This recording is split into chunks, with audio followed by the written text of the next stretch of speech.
苏曼30岁那年还沉浸在为自己编织的梦里，丈夫能干顾家是圈子里好丈夫的标杆。6岁儿子聪颖懂事，将别人家的孩子完美诠释。可即便如此，她还是拿着离婚协议走到慕云舟面前，做了一个不可思议的决定。离婚，你知不知道想嫁我的人排到了哪里？苏曼用指关节敲敲协议，双眉不自觉地收紧。她知道慕云舟说的人是谁，沈青青，她的青梅竹马，也是她求而不得的白月光。她回国后，慕云舟的第一件事就是把自己送到她面前。对于这点，苏曼恶心透了。她语调讥讽，轻笑开口：“那祝你幸福，这套房归你，孩子也归你。”她把协议推到慕云舟面前，面容平静。另外，我会一次性结清孩子这些年的抚养费。至于其他，托当年慕云舟入赘苏家，主动要求签署婚前协议的福，现在离婚方便多了。慕云舟难以置信地看着他，婚后6年，就因为自己跟沈青青走得近了一点，他就跟自己提离婚。苏曼只是淡淡补充：“看得出来，木槿更喜欢青青阿姨的陪伴，那我便成全你们。你只要把字签了，冷静期结束之前别闹出什么事端，我也会拿出你想要的诚意。”终于，他累了，不想再跟他们做过多纠缠。慕云舟将最后一枝花插进花泥，走到苏曼面前，眉头微蹙：“苏曼，你到底又要玩什么把戏？”苏曼看着身前面容狠厉的丈夫，跟外界传闻老实顾家的形象大相径庭，平静地回答：“我没玩什么把戏，就是累了。”苏曼，你知不知道外面有多少人想嫁给我？知道。苏曼直视着他。那就祝你幸福。慕云舟淡定的表情终于皲裂，盯着那份协议看了许久，最后嘲讽一笑：“好，既然你都做了决定，那就别后悔。不过你要记住，我签了字，以后想再收回可就没那么容易。”好。苏曼苦笑：“绝不收回。”昨晚她做过一个梦，梦里她晚年丈夫儿子欢聚一堂，却孤苦无依，直至终老。慕云舟接过佣人递来的毛巾，擦拭手心，然后漫不经心地拿起协议走到茶几前，指腹在上面抹撒。正在这时，他的手机响了，电话接通的那刻，脸上的温柔尽显。苏曼坐在旁边，嘴角泛起一丝苦涩。他是青青，自己则是苏曼。曾经，他也满心满眼都是这个男人，会在工作之余想尽办法跟他联系，但电话一次次无人接听，将他的耐心磨灭。而现在，他跟那个女人却宛若爱人般亲密。他想，若是没有那个梦，自己是不是还会这样自欺欺人下去？不过1分钟，那个自诩好友的女人便出现在别墅。苏曼接过剪刀，在花瓶旁的绿植旁坐下，继续慕云舟未完成的工作。他看着苏青青像女主人一般坐在沙发上，等着佣人拿来拖鞋和饮料，然后将她的包收过去放好。6岁的慕槿见到沈青青一秒从2楼冲下来，一眨眼便已经窝在沈青青怀里，小嘴喋喋不休地讲述着在学校发生的点点滴滴。青青阿姨，慕槿仰着小脸在沈青青身上蹭来蹭去。慕云舟唤来阿姨去厨房端出她刚煲的汤。金箔鱼翅羹，可是我亲自去挑选的天九翅，你尝尝。闻言，沈青青眼睛一亮。看到他用鎏金汤匙在碗里舀起一缕金丝，苏曼坐在花园的角落，攥紧拳头，指甲深深嵌进肉里，也毫无察觉。婚后7年，慕云舟从未考虑过自己喜欢什么，就连上个月他熬夜加班到胃痛，他却吩咐佣人送来了感冒药。现在回想起王妈说的那句是先生亲手教给他的，苏曼嘴里依旧是层层苦涩。明天周末，慕云舟低着嗓音温柔问道：“刚好木槿休假，你们有想去的地方吗？”沈青青笑着说：“都行，但是木槿想去露营，咱们就得早点出发。”慕云舟闻言起身，吩咐佣人去准备要用的东西。苏曼已经没有任何耐心，翻开签字页面：“你先看一下，没有意见就签字吧。”他将协议再次推到慕云舟面前：“我还有事，等不了你那么久。”闻言，慕云舟嘴唇抿成一条线，眉眼间压着浓到化不开的怒意。苏曼，你确定要这么做？见对方皱着眉头微微轻点，慕云舟看也不看，用力在上面写下自己的名字，每一笔都像是在发泄。有你后悔的时候。这是什么？小朋友不懂，妈妈要买东西，跟爸爸商量的。慕云舟下意识的不想其他人知道。慕槿仰着脑袋问：“爸爸，你们是要买什么？也给青青阿姨买一个吧。青青阿姨对我这么好，可不能厚此薄彼呀。”苏曼不知道他在哪里学的成语，但看到孩子跟沈青青亲昵的态度，也还是放弃纠正他错误的机会。只有在同一高度的事物才能做比较。或许在慕槿心里，自己这个妈妈还不如沈青青。慕云舟微皱的眉头，在听到慕槿软糯的声音后也得到缓解。看视线飘在苏曼脸上，看了眼抱着孩子的沈青青，像是打定主意。那我们给青青阿姨在隔壁买套房吧。不用那么麻烦。沈青青连忙拒绝。其实我租的公寓挺好，慕槿想去玩也随时。听到这里，慕云舟眉头微皱。租房和自己的房子那怎么能一样？就是青青阿姨要嘛，小锦还想以后跟你一起睡呢。他抱着沈青青的脖子撒娇。苏曼的心脏像是被一只手无情攥住，狠狠揉搓，喉咙压抑到几乎无法呼吸。他看到慕云舟上扬的嘴角，这大概就是他想给自己的报复。苏曼再也看不下去，收好文件，拿着包朝着别墅2楼走去。一直到书房关门的声音响起，苏曼的灵魂才得以呼吸。不久以前，他做了个梦，梦里慕云舟入赘到苏家，虽然是商业联姻，却幸福美满，直至白头。不过那一切都是给外人看到的假象。真实的苏曼28岁以后，便跟慕云舟再无任何亲密关系，只因他求而不得的白月光回国了。沈青青，那个活在慕云舟梦里多年的名字，他们是从校园开始的情侣。沈青青家境贫寒，也是小说里那个富二代男友的父母为了孩子前程能将他送出国的存在，只为能跟苏氏联姻。而慕云舟知道真相以后，将这一切全都怪罪到苏曼身上。对于这些，苏曼一概不知，只知道他年少时心心念念的云舟哥哥即将成为自己的新郎。婚后，他倾尽所有去爱这个男人，从未在外人面前提过一句他是入赘，甚至他一句不爱踏足名利场，这些压力便全都堆在他一个人肩上。可一次次退让换来的不过是他渐行渐远的疏离。直到沈青青回国，他才终于明白原因。可穆家需要苏家的支持，他不能也不敢提出离婚，但他的视线始终未离开过沈青青半步，就连孩子也在他的耳濡目染下对沈青青越来越亲近。不知道有多长时间，穆锦没再热络地叫过妈妈2个字。苏曼52岁生日那天，将公司的郑重交到穆锦手上。慕云舟以孩子结婚不想跟老人住为由，将他送去郊区养老院。常年没有人探望，他成了护工们工作不顺时的发泄对象。听闻孙子出事，他颤抖着手拨通家里的电话，想送去一份祝福，却被佣人告知老爷夫人正在酒店宴请宾客。老爷夫人，那他又是谁？记忆混乱，他这才想起来，3年前沈青青就在苏曼的帮助下入主苏家，彻底将苏氏捏在手里。生命的尽头，苏曼都没能见到为之拼搏一生的丈夫和孩子。她痛苦地闭上眼睛，大概慕云舟对她的恨意是从联姻开始。大梦一场，苏曼看着在花园陶冶情操的慕云舟，及时醒悟，那样绝望的人生，她不想再经历一次。苏曼回到书房，没有工作，而是拿出一个箱子，将自己的东西都放了进去。她这才惊觉，似乎这个家属于她的东西少得可怜，没有珠宝首饰，没有裙子包包，就连书房都堆满了穆锦的玩具。你在干嘛？慕云舟凌厉的声音在身后突然响起。苏曼回头就看到他牵着穆锦的手站在书房门口。妈妈，那些玩具都是青青阿姨买的，你不能碰。穆锦跑过来，看到自己的玩具被装进箱子里，狠狠地推了一把苏曼，小脸气得通红。你除了拿钱砸我还有什么用？都是青青阿姨给了我陪伴和爱，你还要把她给我的东西扔掉，你怎么这么坏呀？慕云舟看着他，一句话也不说，但气氛已经降到冰点。许久过后，他才冷笑一声道：孩子喜欢和沈青青在一起，你就要扔掉他的东西。我没有。苏曼下意识想解释，他拿起这个玩具只是想看一眼，而且箱子是准备放自己的东西。可不等他说出口，穆锦就尖叫着出声：你骗人！他转头抱着慕云舟的腰哭诉：爸爸，他就是嫉妒青青阿姨给我买玩具才要扔掉，我不要这个妈妈，你把她换掉吧。她就是个坏妈妈，什么都不会，总以为有钱就能掌控我和爸爸。你走，我不要你了。鼻涕混着眼泪，他喊出来的每一个字都像是带着冰渣。苏曼伸手想去哄，却被穆锦一个转身躲开。慕云舟看到这一切，眉间隆起一道细纹，深邃的眸子里闪过一丝责备。够了，你怎么还跟一个孩子计较？他瞪了眼苏曼，葱白的指尖划过袖口，漫不经心地整理自己的衣衫。这么大的人了，还耍这些小心思，我还有事，你别做太过分了。说着便转身离开。看到他离开的背影，苏曼只觉得浑身的力气被抽空，身体被一股无形的力量一点点撕裂。看着看着他，突然就笑出了声，眼底却是驱散不开的寒意。这样也好，至少让他对这个家死心。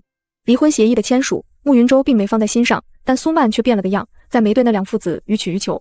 他不会再细心观察慕云舟的银行卡、健身卡需不需要续费，更不会在每个月底安排服装设计师和珠宝设计师上门亲自为他做私人定制。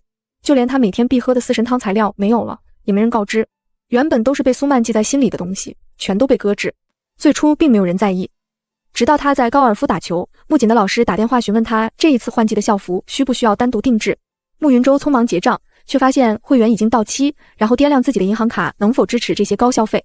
不论如何，他们都做不到曾经那般随心所欲。他咬着牙，不愿意跟苏曼低头。补习班的质量一降再降，自己的袖口也隐隐泛黄。兄弟们开始调侃他竟然知道节俭，过时的衣服也是一穿再穿。那个精致的小家一时间变成柴米油盐的战场，自己努力维持的脸面在崩塌。慕云舟推开书房的门，苏曼正在桌子边处理文件，昏黄的灯光下，发丝滑落肩头，架着眼镜的侧脸分外好看。你到底想怎么样？他穿着单薄的睡衣站在门口，语气依旧高高在上。苏曼闻声抬头望向慕云舟，一脸茫然。你说什么？男人一噎，还是再次开口。我没钱了，给我转过来。他走近苏曼，身上泛着淡淡的栀子花香，是命令，不是请求。抚养费我会让助理定时转的。他拿起笔，继续埋头做自己的事。慕云舟微眯着眼睛，骨节分明的指尖放在桌案上，宛若一道上好的油墨画。我说的不是这个。他平静地拿起支票写了起来。50万，还有什么需要让张叔去办？然后便再也没看慕云舟一眼。婚姻存续期间，慕云舟还是她的丈夫，她不想传出他们苏家科带上门女婿的流言蜚语。可看到上面的数字，慕云舟气不打一处来，50万，他跟兄弟出门去酒吧嗨一晚上都不够。你别后悔。慕云舟嫌恶地扔下支票，气鼓鼓转身。苏曼当然知道，这50万对于慕云舟来说就跟打发叫花子一样。他想起那个梦里，自己将整个穆家都交到慕云舟和穆锦手里，最后换来的不过是孤苦无依的一生。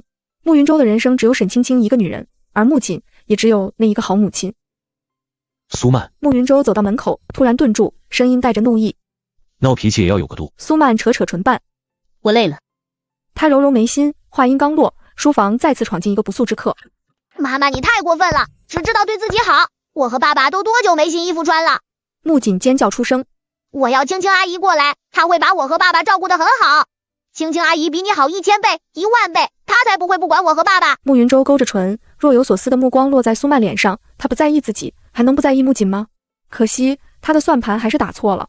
只见苏曼深深吸了口气，轻声道：“愿不愿意接他过来，得看你爸爸的意思。毕竟协议上已经写得很清楚，这套房子归慕云舟，只要过了冷静期，他就立马离开。”空气在一瞬间几乎凝固，化为实质。慕云舟的脸开始变得阴沉。你确定？苏曼并没犹豫，只重重点头，然后继续做自己的事。出去把门带上。哇，爸爸！穆锦兴奋地抓着慕云舟的手，摇晃着身子撒娇：“咱们快点去接青青阿姨吧，她住在那么小的房子里，睡得好难受。”苏曼深深吸口气，纵使有了准备，心里还是一阵刺痛。原来他们早就已经去过沈青青的房子，还在那边过夜。原来他们真的不在意有没有钱的生活，再看自己没日没夜的拼搏，就像笑话。慕云舟在孩子的拖拽中，最后看了眼苏曼，见他依旧埋头工作，便毫不犹豫地转身离开。直到那一大一小的身影消失在楼梯尽头，苏曼敲键盘的手才突然顿住。他望着空白的电脑界面发呆。很快，他就会如他们所愿，不做他的妻子，也不做他的母亲。沈青青也如梦里一般，在第二天就入主苏家。她如女主人一般，在别墅里指手画脚，是要将每个角落都冠上她沈青青的名字。书房吗？太压抑了。她带着一群人乌泱泱地挤进苏曼的办公区域，指着墙上为数不多的几个挂件：“这个撤掉，换成小少爷喜欢的君子兰。”她转头看着苏曼，笑得别有深意：“苏小姐，你没意见吧？毕竟咱们女人啊，最主要的还是得懂得讨男人欢心。”苏曼没有说话，坐在椅子上，看着佣人们将她精心挑选的超人手办扔进垃圾桶。穆锦跟在身后，激动得像个摇晃的小尾巴：“青青阿姨真好，那个超人丑死了。妈妈就像个傻子一样。爸爸说君子兰高贵清雅，就像青青阿姨一样。”苏曼苦笑，沈青青是高贵，那她呢？大概在慕云舟心里就是个彻头彻尾的小人。可惜慕云舟没有教过她，高贵的君子兰需要主人的精心呵护，不然也不过是杂草一把，任人践踏。而那上面的手办也曾是穆锦在学校跟同学打闹时提起，无奈工厂停工，自己便收购了厂家，做出来的第一个样品就送到别墅。只是孩子忘性大，短短1个星期，穆锦就已经对这个超人失去兴趣。后来他们被放在墙上，苏曼在等穆锦什么时候会再次想起，可惜现在他们全都进了垃圾桶。接下来不只是摆件，还有书架，在沈青青的坚持下也发生了翻天覆地的变化。夜间，他在2楼书房开着国际会议，客厅里沈青青坐在本应属于她的位置，贴心的给穆锦讲故事。慕云舟端着牛奶走到他们跟前，从果盘里拿出一颗蓝莓递到穆锦嘴边。沈青青抬眸，两人对视，温柔中带着的笑意对于苏曼来说过于奢侈。夜深后，客厅的灯光在沈青青的示意下暗了下来，她将穆锦搂在怀里，慕云舟挤在她身边看电视。若这不是她的丈夫孩子，苏曼定是觉得这样的画面温馨至极。苏曼下楼倒水，他们看都懒得看她一眼。她抬手看了下腕表的时间，慕云舟向来注重养生，10点必须睡觉，现在却一拖再拖。明明就已经困到眼皮都睁不开，也宁愿将脑袋放在沈青青的肩膀上，笑容宠溺的聊天。明天穆锦早上7点就要到校，她也毫不在乎。最可笑的是在苏曼提起的时候，穆锦气鼓鼓地说道：“又不是你送我上学，我几点到校？青青阿姨比你清楚。”接下来的一件事却让她明白，他们不是不懂她的为难之处，只是假装看不见她的付出。青青，你照顾穆锦，哪里有时间去工作？这钱你先拿着。在沈青青第一次暗示自己工作太远，容易迟到的时候，慕云舟直接塞了张黑卡在她手里。你的工作太辛苦，也没多少钱，不行就辞职，好好在家里休息一段时间。青青阿姨，我爸爸说的对，哪有人能工作家里两头兼顾？你回来吧，爸爸养你。穆锦像个小大人一般站在沈青青身边，说了一堆道理，谄媚到让苏曼觉得眼前出现幻觉。沈小姐，小少爷喜欢你，你只管照顾好他就行，至于其他的，你吩咐我们来做。收到慕云舟的示意，管家上前一步表明态度。苏曼什么都不想再说，这个家他待了7年，一草一木都是在仰仗他生活，却又对他视而不见。他以为只要自己努力，让他们过上富足的生活，他们总能看到他的好。不曾想沈青青的到来打破他所有的幻想。慕云舟的态度就像一个风向标，佣人们也在私底下开始议论，先生跟沈小姐关系真好，可也不应该这样，毕竟他又不工作，这个家还要靠着苏小姐养活，他们也太明目张胆了吧。你懂什么？穆家实力不容小觑，当年能入赘也是老爷子要求，权宜之计，你懂吧？豪门婚姻各玩各的也是正常，就算这个家换了女主人也跟我们没有关系。苏小姐真可怜，丈夫不爱她，孩子还黏着别人。闭嘴！看到苏曼出现，为首的人慌忙打断谈话，可他早就心如死灰，哪里还在乎这些言论，只默默盘算着自己换房子需要带走些什么东西。直到那天他在公司开会的下午，手机却在办公室里疯狂震动。夫人，少爷在学校里跟人打架，救护车已经将人送进医院，先生说叫你过来一下。苏曼赶到医院的时候，打架的孩子已经检查完毕。慕云舟站在走廊处，刚烫的发型还没来得及拆卸，滑稽至极。见到苏曼出现，他眼底翻涌起寒意，在众人的注视下，大步走到他面前，张着手狠狠地甩过去一巴掌。苏曼，他一开口，声音狠厉的想要用话将他掐死。你还有没有一点良心？什么？苏曼也是一愣。你儿子在学校都要被别人打死了，你还只知道工作。慕云舟再次逼近，寒凉的声音几乎将苏曼撕碎。要不是你，穆锦怎么会跟别人打架？跟我有什么关系？苏曼从不认为自己在穆锦心里是一个值得他用打架去维护的好母亲。况且自从第一次自己送他学校以后，穆锦就再也不许他出现在同学面前，他怎么可能会心疼自己？不是你。慕云舟冷笑。还能是谁？穆锦还能有几个妈妈不成？苏曼张嘴，刚想询问到底发生了什么事，老师就推门出来，看到苏曼也先是一愣，接着说道：两孩子都没什么大问题，就是很多事情不能接受，还需要大人一步步引导。医务室里，狼狈的穆锦看到推门而入的苏曼，脸色一白。到底怎么回事？慕云舟下颌紧绷，沉声问道：到底为什么打架？穆锦眼神闪烁，最后还是小声说道：贺子轩说妈妈不要我们啦。穆锦的声音越来越小。苏曼身子一僵，难以置信地看着他。你说我……李老师，为什么穆锦小朋友的妈妈还没过来？门口一名年纪不大的小姑娘一边推门，一边将手里的水杯放在桌子上抽空问道。应该是幼儿园新来的老师。苏曼的问话戛然而止，这个老师在他面前出现过3次，他竟然真的以为穆锦其实还是在意他的。爸爸！穆锦带着哭腔的声音像巴掌一样打在他脸上。你告诉他们，妈妈没有不要我们。苏曼嘴角抿成一条线，眼底是浓浓化不开的怒意。穆锦，你知道你在说什么吗？谁是你妈妈？穆锦身子一缩，下意识地往慕云舟身边挪动。够了！慕云舟猛地站起来，挡在两人中间。苏曼，你每天就只知道忙工作，有没有在意过孩子的感受？有没有想过他也需要母亲的关爱？现在知道发怒，在所有人都以为穆锦是单亲家庭的时候，你又在哪里？苏曼声音颤抖，这些他都可以解释。每次亲子活动，他想过来，总被穆锦以各种理由搪塞，哪怕是抽空接他放学，都只能远远地看着他走出校门。他没有不愿意，可慕云舟根本不听。你是想说你很忙，你有工作？他冷笑。谁家妈妈没有工作？为什么别人可以你不行？为什么不论是在这段婚姻还是这段亲子关系中，你都是一个隐形人？许是慕云舟的声音太大，穆锦被吓到，哇哇地哭了起来。慕云舟也懒得再管他，转身跑到孩子身边亲哄，可他越哭越凶，像堵水的堤坝裂了缝。爸爸！穆锦抽着鼻子，已经开始打嗝。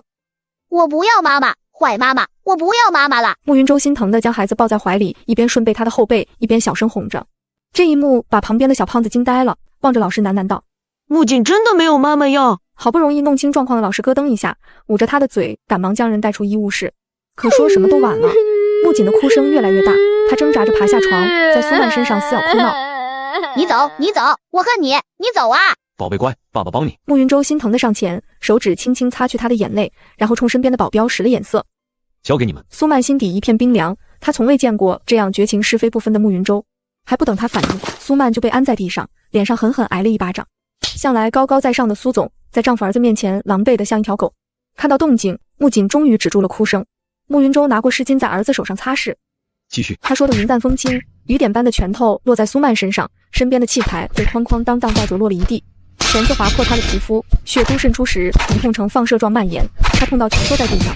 慕云舟不叫停一个都不许停手。木槿看到苏曼被打得栽倒在地，高兴地拍着手掌，心情好转许多。活该，让你不管我，除了赚钱你还会干什么？要不是你，我怎么会在同学面前抬不起头？苏曼强迫自己抬头，落在他眸子里的是慕云舟的不屑一顾。他根本不在意苏曼的死活。黑暗袭来，他终于再也坚持不下去，绝望地闭上了眼睛。不知过了多久，苏曼才沉沉醒来，他浑身火辣辣的疼，却半点动弹不得。除了身上多处软组织受伤，还断了2根肋骨，内脏受损严重，需要好好休息一段时间。见他醒来，医生冰冷地复述他的伤势，却见他心不在焉地看着门外，是沈青青。云舟，我真不知道木槿会为了维护我跟同学们打起来，回去以后我一定会好好教育他的。不怪你。慕云舟声音温柔，让人有一种刚刚那般冰冷不是他的幻觉。是孩子太喜欢你了。要是我今天能送他来学校，也不至于会发生这种事。说着，他眼底闪过一丝无奈，蹲下身子，耐心劝着木槿。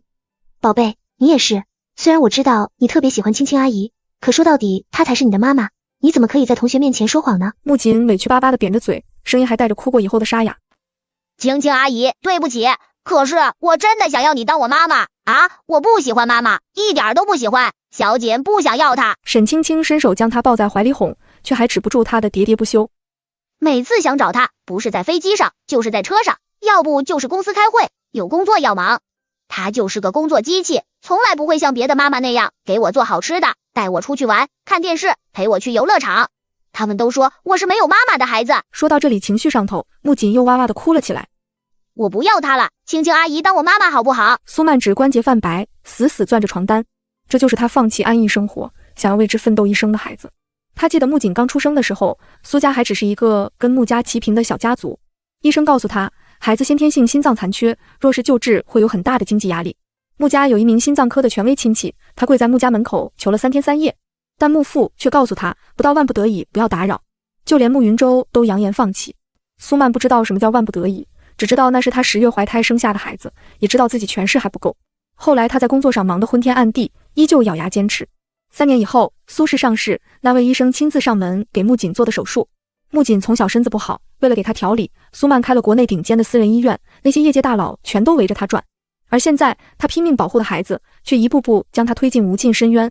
苏曼疼得几乎灵魂都要抽离，眼泪浸满眼眶，深深吸了好几口气，才堪堪缓过来。接着，手机铃声突然响起，是助理打来的工作电话。聊到尾声，他还是说了一句：“总裁，你和先生的离婚协议已经交上去了，只要冷静期一过，协议就生效了。我要去拿回来吗？”不用。苏曼声音冰凉，强忍着眼泪沙哑开口。大家都以为他在用离婚威胁慕云舟。电话挂断，病房门从外面推开，慕云舟气定神闲地走进来，依旧如以往那般，像只骄傲的孔雀。什么不用？他状似无意地问道。苏曼放下手机。没事。慕云舟对他的事并不感兴趣，居高临下地看着他。木槿对外宣称沈青青是他妈妈，这事是他的错，但他不过是一个6岁的孩子，什么也不懂。毕竟你也有不对的地方，这件事就这么算了。他语气平静，像是小鸭子找妈妈，走错了地方，那就换一个吧。苏曼心被狠狠揪在一起，他丝毫没有想过，若不是身边有人暗示，耳濡目染，一个孩子怎么会说这些？他张张嘴想要质问，可一想到助理说的冷静期，他就像身体被掏空，什么都说不出来。好，他无力地躺在病床上，只觉得浑身疲惫，甚至连一丝为自己辩解的心思都生不起半点。爱与不爱就是这么明显。慕云舟见着他要死不活的模样，心里更是来气，翻了个白眼，继续说：“下周幼儿园准备研学，到时候我会跟青青带他一起参加，活动经费记得打到我卡上。”他似笑非笑地盯着他，等着苏曼像往日那般对他歇斯底里的大吼大叫。可苏曼并没有，只是淡淡点头。好的，那是答应过的抚养费。慕云舟看着他这样反常的态度，双眉不自觉收紧。正在这时，他的手机突然响起。圈子里几个兄弟约了下午去马场，我先走了。病房的门终于关上，苏曼重重舒了口气。他怕继续坚持下去，自己再不能强装淡定。其实木槿的研学平日里并不会邀请他，现在说出来也不过是慕云舟对苏曼赤裸裸的挑衅，企图唤醒这个女人的占有欲。但一切都是枉然，哪怕他们将3人出行的照片发到他手机上，苏曼依旧无动于衷。可即便如此，沈青青依旧坚持不懈。看着手机上他朋友圈是跟木槿的甜蜜互动，一天无数遍晒娃的9宫格。他想，大概沈青青是真的喜欢孩子，比他适合当妈妈。照片上木槿研学累了，脱下发冠趴在慕云舟背上沉沉睡去，而沈青青就拿着扇子站在他身边，俨然一家3口的和谐画面。正在这时，微信群信息跳动，是幼儿园家长群，除开家长自己拍的，学校还专门请了跟拍摄影师，专门抓拍一些精彩瞬间。现在大家看到的就是成片。照片里落日融金，柳树剪影将一家三口的轮廓筛成细碎光斑，俨然一副家庭和谐的温柔定格。不知是谁在群里恭维，木槿同学的爸爸妈妈可真好看，这一家三口是女娲娘娘好好捏过的。可不是吗？我跟孩子他爸在一起，不知道的还以为他多有钱。哈哈，瑶瑶妈妈可别这么说，各家有各家的长处，不过木槿家是个个都养眼。原本还算和谐的氛围，在不知道谁提了一嘴，这个是木槿同学的妈妈。那天来医院的女人是谁？聊天瞬间断层。10分钟过后，木槿拿着慕云舟的手机，奶声奶气地发了句语音：那是我爸爸的好朋友。看到这里，苏曼再也支撑不下去，她缓缓放下笔尖，然后猛地将桌上的东西推到地上。慕云舟是不是忘了，木槿只有6岁，即便天资聪慧，也不是一个能认全所有汉字的年纪。原来他每次推掉工作的，主动去讨好木槿，换来的不过是一个好朋友的身份。也好，就算自己离开，也不会有半分惦念。这是木槿的第一次研学，结束的第2天，他依旧忍不住到处炫耀。他跟张妈闲聊的时候，余光瞥见苏曼的身影，故意拔高音量：张奶奶，你是不知道我青青阿姨有多牛，她带去的便当盒里面有个哆啦 A 梦，同学们都羡慕坏了。说到这里，木槿的眼睛都在发亮。可是最后时间太赶，都没吃完，害我爬山的时候没力气，青青阿姨牵着我一起给摔了，你看我还划破膝盖。说着他就去撩自己的小短裤，那里贴着一张叮当猫造型的创口贴。爸爸心疼的眼睛都红了，他转过头看着苏曼，施舍般的开口：反正你有钱，就出资把山上的设施更新一下吧。苏曼端着牛奶站在冰箱前，看着木槿炫耀，听到他理所应当的吩咐，还是没忍住手一顿。妈妈，你到底有没有听到我说的？木槿有些不满。果然你根本就没有爸爸在乎青青阿姨，跟他们说的一样心思歹毒。苏曼没心情去追究是谁教他的话，只听到手机一声响过后，弹出的是他们补习班的学习通知。最近慕云舟心思不在木槿身上，他的学习一降再降。其实苏曼早就意识到这个问题，每次一提，他们就不断埋怨自己除了工作还会什么，别总用对员工的苛刻来要求自己的孩子。木槿并没意识到这是他的成绩单，见苏曼沉默，撇着眼睛偷偷打量，看到那个上面惨不忍睹的评分，瞬间哇的哭了出来。苏曼皱着眉头将手机收好。哇！木槿一屁股坐在地上，尖叫着哭喊：妈妈坏妈妈！起来！苏曼居高临下，平静地说道：我不，你要打我！木槿流着眼泪，蹬着腿，一脚踹到了旁边的垃圾桶。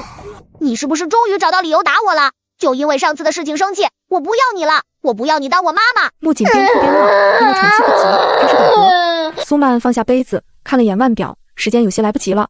他看着坐在地上的孩子，怒极反笑：我什么时候说过要打你了？他淡淡一笑：刚好，我也不想要你这样的儿子，所以去找你的亲亲阿姨当妈妈吧。说完，他便头也不回地上了楼梯。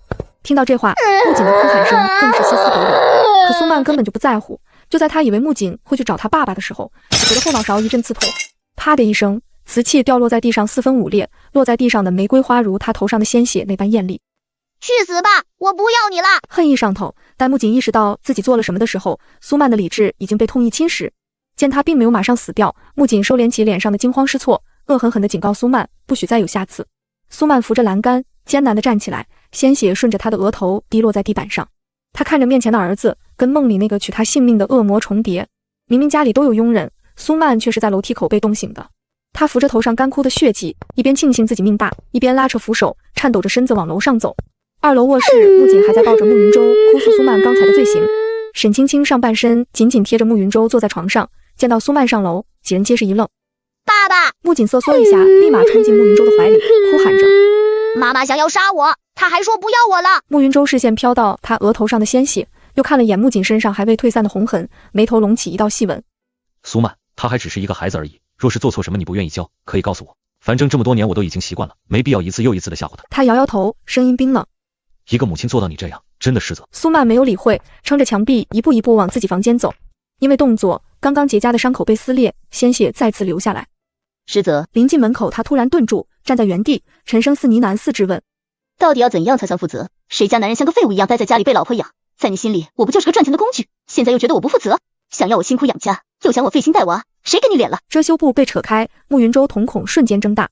既然你那么深爱沈青青，为什么不选择娶她？苏曼强撑着最后一口气，站直了身子。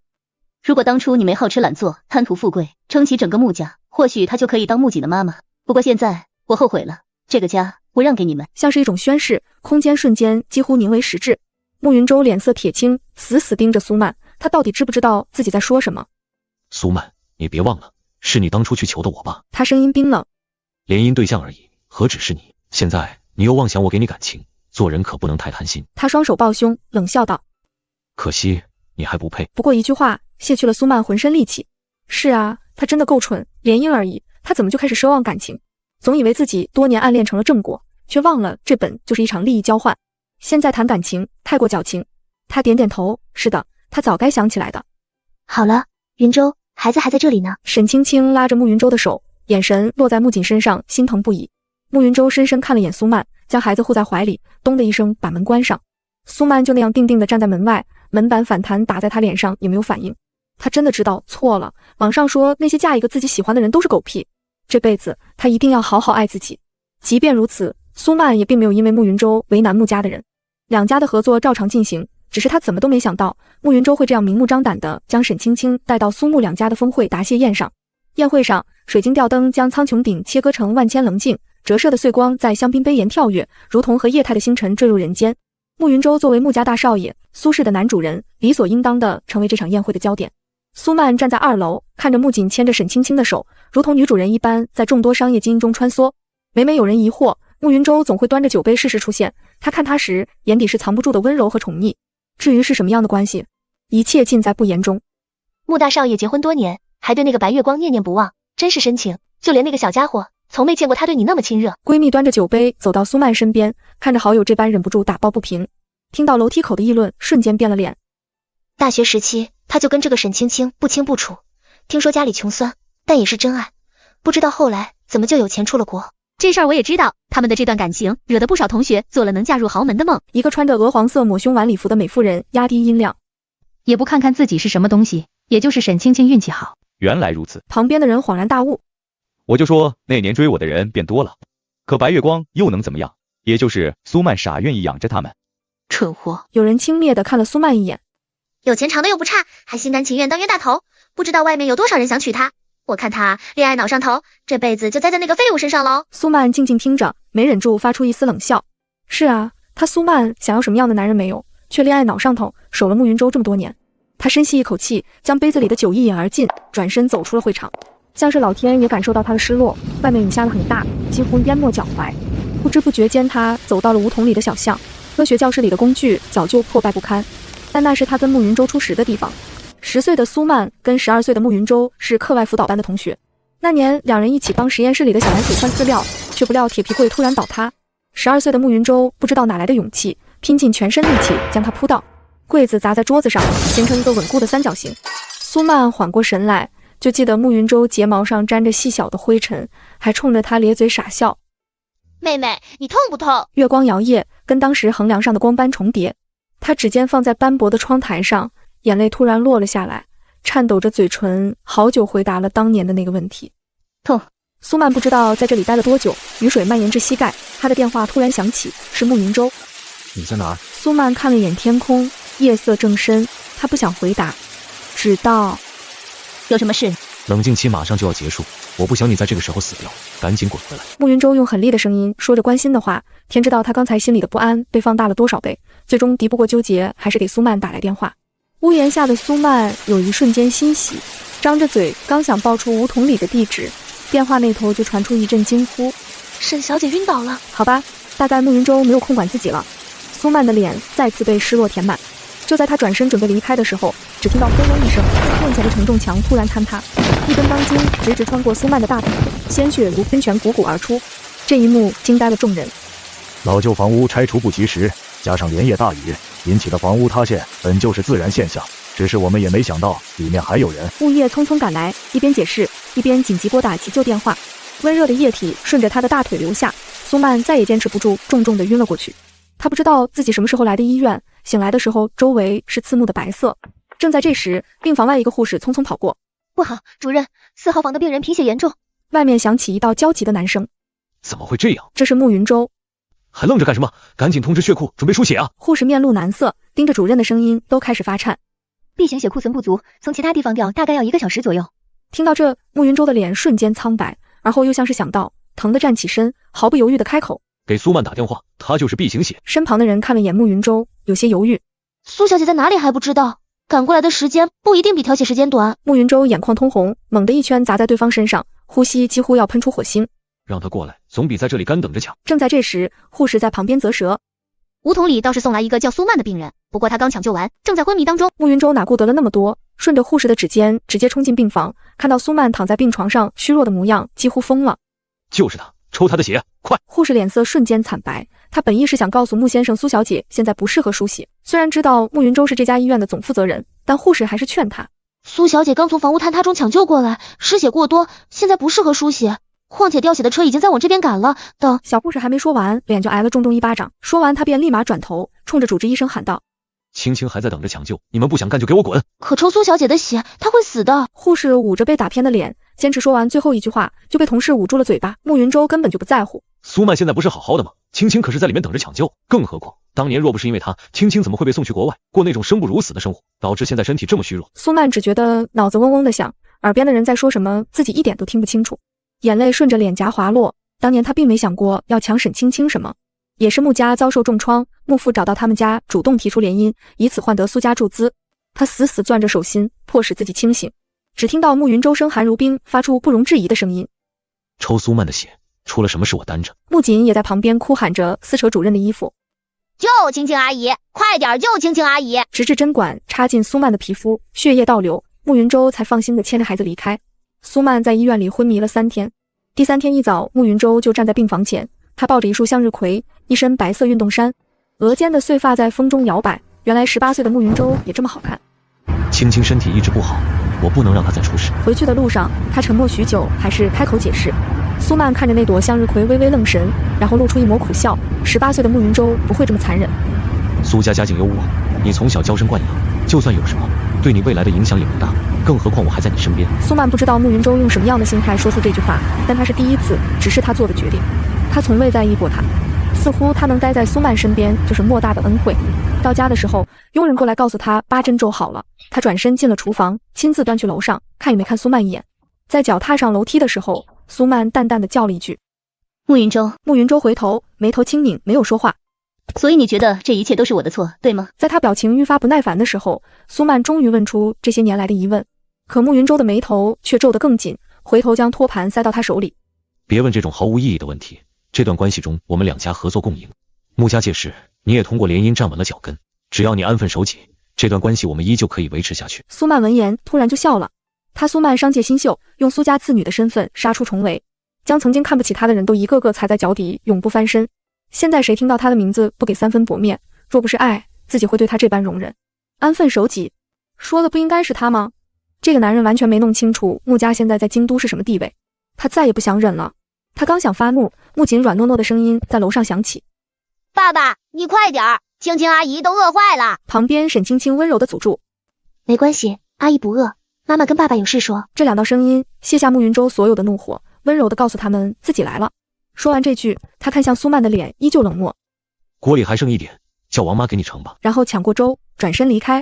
苏曼攥紧拳头，指甲深深嵌进肉里，也没出口挽留一句：“算了，离婚协议冷静期已经到了，这里的一切他也都不要了。”总裁，离婚证已经拿到，房子也准备好了，需要我过来帮你搬东西吗？明天米国有个会议，需要您亲自过去一趟。助理的电话打来，苏曼只淡淡说了句：“好。”1个小时后，助理就过来帮他把书房里的重要文件收拾完整。他也删除了慕云舟的所有联系方式，将离婚证摆在书桌最显眼的位置。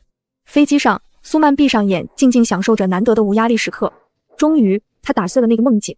这1个月，苏曼已经将核心工作全都转移至海外。这里虽然陌生，但国内市场饱和，这边于他来说更有发展前景。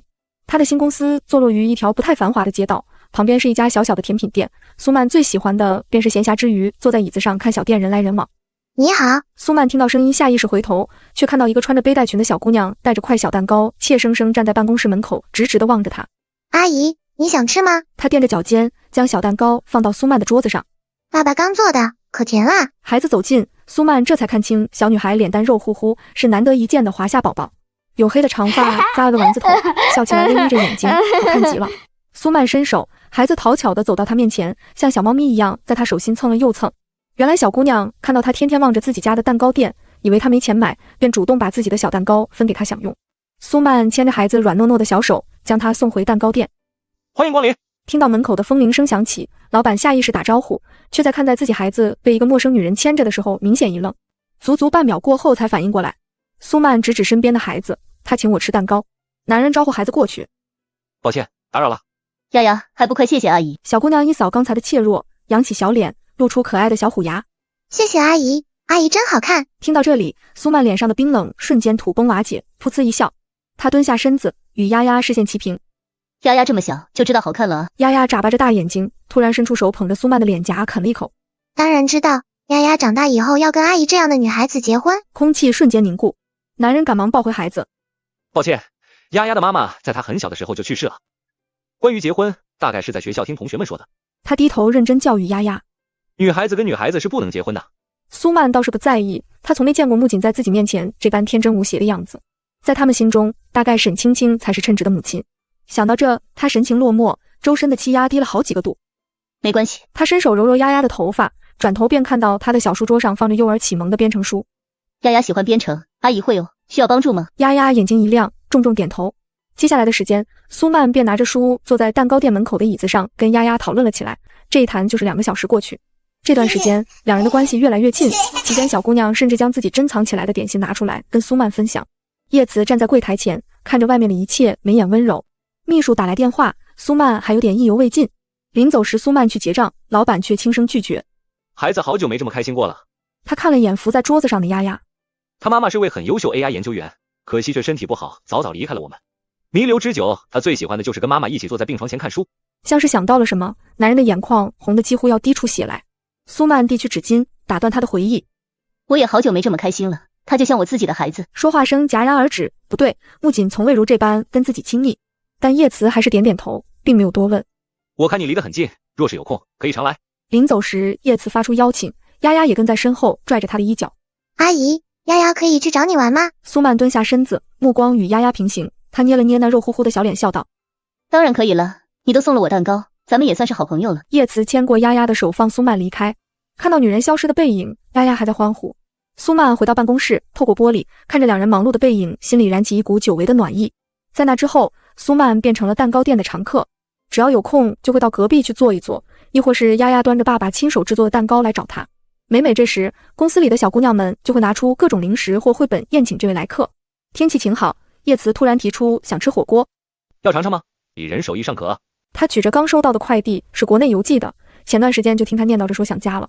叶慈笑得眉眼弯弯，别看丫丫一点点大，你可能还不如她能吃辣。苏曼本想拒绝，可看到丫丫期待的小眼神，他竟然鬼使神差的点头了。他们租住的是离店铺不远的小公寓，走几步路就到。丫丫一左一右的牵着两人，兴奋地在超市里穿梭，几乎每个区域她都要去逛一遍。当回家做饭的时候，丫丫突然指着围裙对苏曼说：阿姨，能不能多弄一些培根肉？这话一出，苏曼顿时手足无措，茫然地看着叶慈。叶慈轻轻敲着丫丫的头，爸爸妈妈照顾丫丫是理所应当，可是苏阿姨是客人，需要咱们照顾她。丫丫点点头，若有所思，片刻过后，突然转向苏曼：那苏阿姨愿意做丫丫的妈妈吗？这样丫丫就可以吃到苏阿姨做的饭了。空气瞬间凝固，苏曼不知道该怎么回答，她从未进过厨房，唯一会的不过是慕云舟爱喝的四神汤。叶慈连忙捂着她的嘴巴：丫丫，别乱说。我没有乱说。丫丫的挣扎着小脸涨得通红。有新爸爸为什么不能有新妈妈？丫丫就要苏阿姨当我的新妈妈。苏曼看着丫丫倔强的模样，有些错愕。叶慈不是丫丫的爸爸，压下心底的猜测，他蹲下身子跟丫丫讲道理。看得出来，丫丫很喜欢阿姨，阿姨也很喜欢丫丫。可是新妈妈应该找一个爸爸喜欢的人。丫丫不太明白喜欢是什么，只呆呆地看着爸爸，后者将她送去客厅看电视。晚餐很丰盛，这也是苏曼第一次改变口味。看到小姑娘辣得鼻涕眼泪都流出来了，依旧津津有味地吃着。她突然就想着，木槿大概是不愿意这样。那个孩子从小就被慕云舟教育恪守礼节，做事不要急躁。虽然比一般孩子成熟稳重，却也丢失了他那个年纪的天性。叶慈送他回去的时候，丫丫已经睡着。今天谢谢你。叶慈轻声说。丫丫很久没有这么开心了。苏曼摇摇头，该说谢谢的人是我。夜色如墨般散开，苏曼跟在叶慈身边有一搭没一搭的聊着，直至走到小区门口。原来他是丫丫的小叔，只是哥哥因病去世，嫂子便丢下年幼的丫丫跑了。这件事给丫丫留下极大的心理创伤，作为叔叔他便一直将孩子带在身边。为了不引起别人的议论，也为了让丫丫忘记那段痛苦的时候，他一直以爸爸的身份自居。经过火锅事件，他们三人的关系逐渐亲密。周三那天，苏曼再次来到蛋糕店的时候，叶慈拿出3件衣服走到她面前。丫丫幼儿园周5有亲子活动。他将衣服递到苏曼手上，轻声问道：现在邀请你，会不会有些冒昧？苏曼接过他递来的 T 恤，愣了一下，然后怔怔地问道：我需要做点什么吗？虽然已经是个6岁孩子的母亲，